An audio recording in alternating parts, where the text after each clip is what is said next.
재물을 사랑하는 자는 재물로 만족하지 못하고 풍부를 사랑하는 자는 소득으로 만족하지 아니하나니 이것도 헛되도다. 평생 일하고 모으고 또 벌었는데 왜 만족이 없을까요? 오늘 전도서 5장이 우리에게 전하는 진짜 행복에 대해 함께 나누고 싶습니다. 안녕하세요.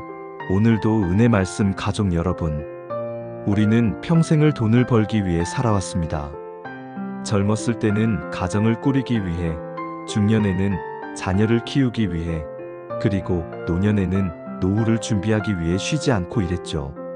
새벽부터 밤늦게까지 주말도 없이 명절도 반납하고 일했습니다. 조금만 더 하며 평생을 달려왔습니다. 그런데 이상합니다.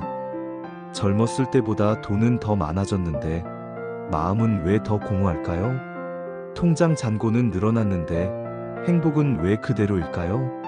아니, 어쩌면 더 불안하고 더 걱정되지 않나요? 이것이 바로 솔로몬이 3000년 전에 발견한 진리입니다. 전도서 5장 10절입니다. 재물을 사랑하는 자는 재물로 만족하지 못하고 풍부를 사랑하는 자는 소득으로 만족하지 아니하나니 이것도 헛되도다. 돈을 사랑하는 사람은 아무리 돈이 많아도 만족하지 못합니다. 재산을 사랑하는 사람은 아무리 소득이 많아도 충분하지 않습니다. 왜 그럴까요? 돈은 우리 마음의 갈증을 채워줄 수 없기 때문입니다. 마치 바닷물을 마시는 것과 같습니다. 마시면 마실수록 목이 더 마르죠. 재물도 그렇습니다. 모으면 모을수록 더 많이 갖고 싶어집니다. 끝이 없습니다. 1000만 원이 있으면 억소리를 내고 싶고, 억이 있으면 10억을 꿈꾸고, 10억이 있으면 100억을 바라봅니다. 만족이라는 게 없습니다. 항상 부족하고, 항상 더 필요하고, 항상 불안합니다. 이 정도면 충분해라고 말하는 사람을 본 적이 있으신가요? 여러분도 그런 경험 있으시죠? 젊었을 때는 이 정도만 벌면 만족할 거야 라고 생각했습니다. 그런데 그 목표를 이루고 나니 또 다른 목표가 생깁니다. 그걸 이루면 또 다른 게 필요합니다. 평생을 그렇게 쫓아갔는데 결국 만족은 오지 않습니다. 전도서 5장 11절을 보세요. 재물이 많아지면 먹는 자도 많아지나니 그 소유주가 눈으로 보는 외에 무엇이 유익하랴? 재산이 늘어나면 무슨 일이 생길까요? 그걸 쓰려는 사람도 함께 늘어납니다. 자녀들이 손을 내밀고, 친척들이 찾아오고, 사업 제안이 들어오고, 세금이 늘어나고, 관리 비용이 생깁니다. 많이 벌면 행복할 줄 알았는데 걱정거리만 늘어납니다. 이 돈을 어디에 투자해야 하나? 누가 사기를 치지는 않을까? 자녀들이 재산 때문에 싸우지는 않을까? 밤에 잠을 못 이룹니다. 재물이 많아질수록 마음은 더 무거워집니다. 저도 주변에서 많이 봤습니다. 열심히 일해서 큰 돈을 모은 분들이요. 그런데 행복해 보이지 않습니다. 오히려 더 피곤해 보이고, 더 긴장해 있고, 더 불안해합니다. 재산 관리하느라, 세금 내느라, 자녀들 챙기느라 정작 자신의 삶은 없습니다. 전도서 5장 12절입니다. 노동자는 먹는 것이 많든지 적든지 잠을 달게 자거니와 부자는 그 부유함으로 말미암아 자지 못하느니라. 가난한 사람은 잠을 잘 잡니다. 하루 종일 일하고 돌아와 밥 먹고 누우면 금방 잠이 듭니다. 내일 걱정할 것도 없고 잃을 것도 없으니까요. 하지만 부자는 잠을 못 잡니다. 이것저것 걱정이 많습니다. 주식이 떨어지면 어쩌나, 부동산 값이 내려가면 어쩌나, 사업이 망하면 어쩌나. 가진 게 많으니 잃을 게 많고, 잃을 게 많으니 불안합니다. 밤새 뒤척이다 아침을 맞이합니다. 여러분은 어떠신가요? 밤에 편히 주무시나요? 혹시 재정 걱정, 노후 걱정, 재산 걱정으로 잠 못 이루는 밤이 있으신가요? 가진 게 많아서 오히려 더 불안하진 않으신가요? 전도서 5장 15절을 들어보세요.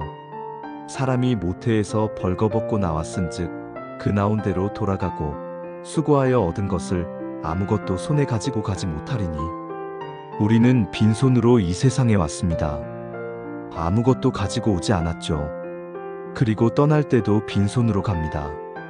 아무것도 가지고 가지 못합니다.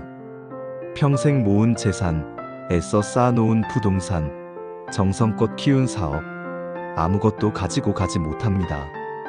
관 속에 돈을 넣어줄 수는 없습니다. 무덤에 통장을 묻어줄 수도 없습니다. 결국 다 남기고 갑니다. 그렇다면 우리가 평생 무엇을 위해 산 걸까요? 가져갈 수도 없는 것을 위해 평생을 바친 걸까요? 가족과 함께할 시간도, 건강도, 여유도 다 포기하고 돈만 쫓아온 게 무슨 의미일까요? 어떤 분이 임종 직전에 이런 말씀을 하셨답니다. 내가 평생 돈을 벌었는데 정작 중요한 건 돈이 아니었구나. 가족과 함께한 시간, 친구들과 나눈 웃음, 하나님께 드린 예배, 그것들이 진짜 재산이었는데 나는 그걸 몰랐어. 그분은 눈물을 흘리며 후회하셨다고 합니다. 여러분은 어떠신가요? 무엇을 위해 사시나요? 평생 모은 돈, 그것이 정말 당신이 원하던 것인가요? 통장 잔고를 보면 마음이 평안해지나요? 재산 목록을 확인하면 행복해지나요? 그렇다면 진짜 행복은 어디에 있을까요? 전도서 5장은 이것도 알려줍니다. 전도서 5장 19절입니다. 어떤 사람에게든지 하나님이 재물과 부유를 그에게 주사 능히 누리게 하시며 자기의 분복을 받아 수고함으로 즐거워하게 하신 것은 하나님의 선물이라. 진짜 행복은 많이 가지는 데 있지 않습니다. 하나님께서 주신 것을 누리고 감사하는 데 있습니다. 많고 적음이 중요한 게 아니라 그것을 어떻게 받아들이느냐가 중요합니다. 조금 가졌어도 감사하며 누릴 수 있다면 그것이 행복입니다. 많이 가졌어도 감사할 줄 모른다면 그것은 불행입니다. 부자는 돈이 많은 사람이 아니라 가진 것에 만족하는 사람입니다. 오늘 아침 눈을 뜨셨습니까? 그것이 감사입니다. 건강하게 걸어 다니십니까? 그것이 축복입니다. 따뜻한 밥 한 끼 먹을 수 있습니까? 그것이 부유함입니다. 사랑하는 가족이 있습니까? 그것이 진짜 재산입니다. 하나님께서는 우리에게 이미 많은 것을 주셨습니다. 생명을, 건강을, 가족을, 하루하루를 주셨습니다. 문제는 우리가 그것을 당연하게 여기며 감사할 줄 모른다는 겁니다. 없는 것만 보고 불평하며 더 많은 것만 원하며 살아갑니다. 나이가 들수록 깨닫게 됩니다. 돈이 전부가 아니라는 것을요. 건강이 있어야 돈을 쓸 수 있고, 시간이 있어야 누릴 수 있고, 함께할 사람이 있어야 의미가 있다는 것을요. 젊었을 때는 몰랐는데 이제야 알게 됩니다. 하나님께서 주신 것에 감사하며 사는 것, 그것이 진짜 풍요입니다. 오늘 하루를 감사하며 사는 것, 가진 것을 나누며 사는 것, 사랑하는 사람들과 함께하는 것, 그것이 진짜 행복입니다. 디모데전서 6장 6절에서 8절이 이렇게 말씀합니다. 그러나 자족하는 마음이 있으면 경건은 큰 유익이 되느니라. 우리가 세상에 아무것도 가지고 온 것이 없음에 또한 아무것도 가지고 가지 못하리니 우리가 먹을 것과 입을 것이 있은즉 족한 줄로 알 것이니라. 만족할 줄 아는 것, 이것이 가장 큰 재산입니다.